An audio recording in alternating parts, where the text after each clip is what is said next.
Jalen Hurts on Jalen Milroe, all my support goes to him. This was scary, but not for Bama, but for all the competitors who will play against Bama this year. Remembering that the successor now at Alabama, Milroe, may have a great future, just as it was with Hurts in the not-so-distant past.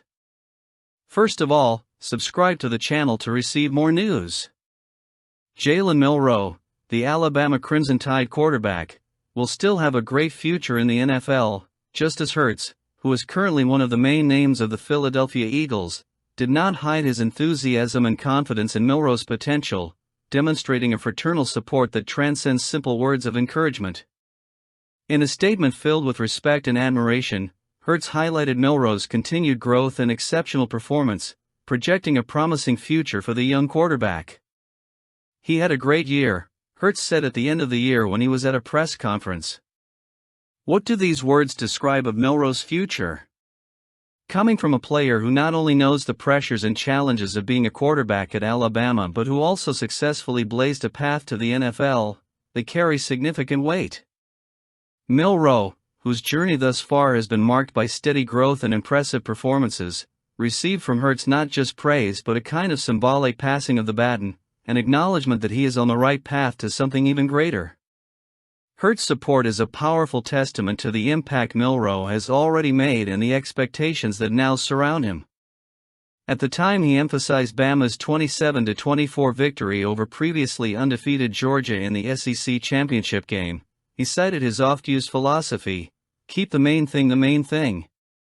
This philosophy Hurts shares with Milroe, and it is worth highlighting his maturity and ability to focus on what really matters, even under the immense pressure of leading one of the most outstanding American football programs in the country. Like Hurts, who reached the pinnacle of his college career with an appearance in each college football playoff during his time at Alabama and Oklahoma, culminating in the 2017 national title with the Tide. Certainly, Hurts, when looking back at his own legacy at Alabama, sees in Milroe not only a reflection of his own path, but the promise of new titles and achievements. Will we see Milroe shining brighter like Hurts? We hope so, because he has a lot of support to make it happen. Kalen DeBoer commanding the Alabama Crimson Tide is synonymous with perseverance.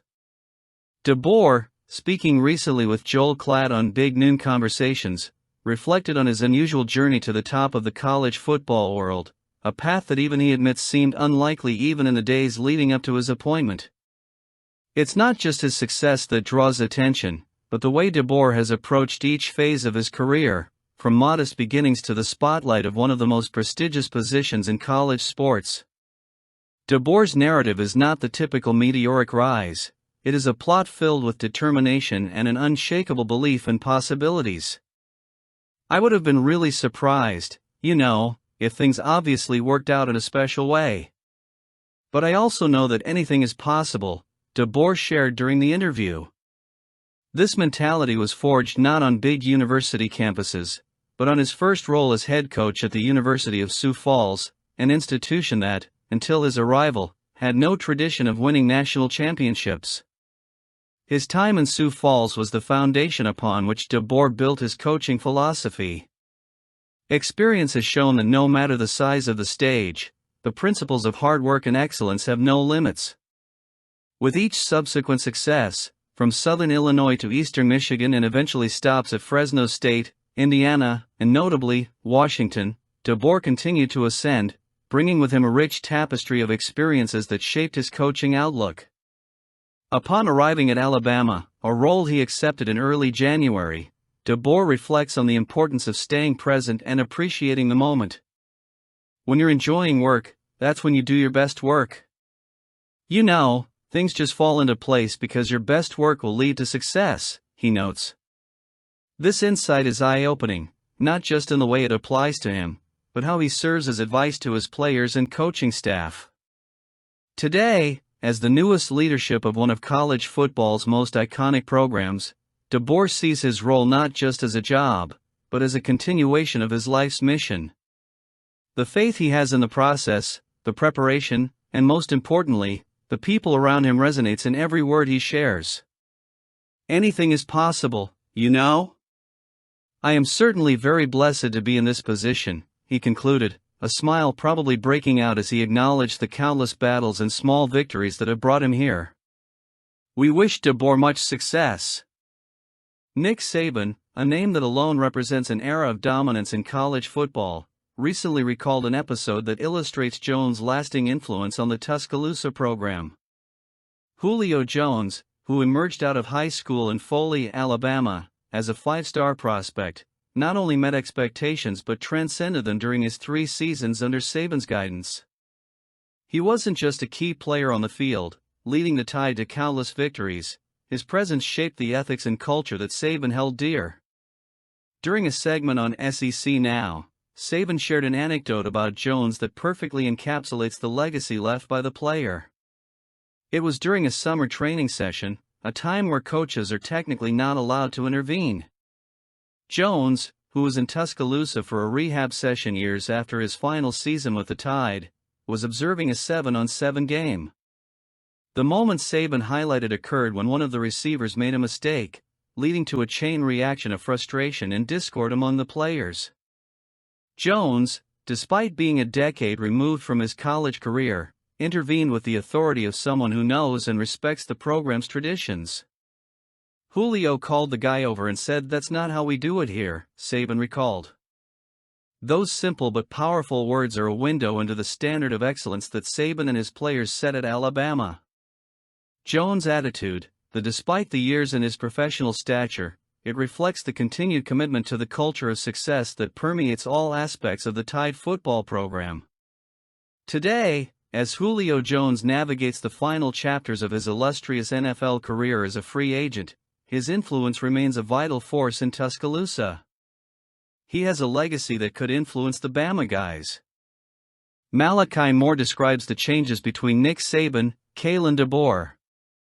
Now it's a new perspective and Malachi Moore has weighed in. Malachi Moore, a central figure on the Tide defense, offers valuable inside opinion on the fundamental differences between Saban and DeBoer. It describes the transition of coaching styles, highlighting how each coach applies their unique philosophy. Coach Saban and Coach DeBoer, they have 2 different coaching styles, Moore noted. They both work and are very effective, but like I said, they only have 2 different ways of doing it. Nick Saban, whose name is almost synonymous with success in college football, left an impressive legacy characterized by 7 national titles and 11 SEC championships. Saban's approach, marked by relentless defense and rigorous leadership, shaped a generation of players and coaches. On the other hand, DeBoer, despite not having a resume that directly rivals Saban's, is also a proven winner, with an impressive 104-12 record in his coaching career, excelling at programs such as Sioux Falls, Fresno State, and Washington.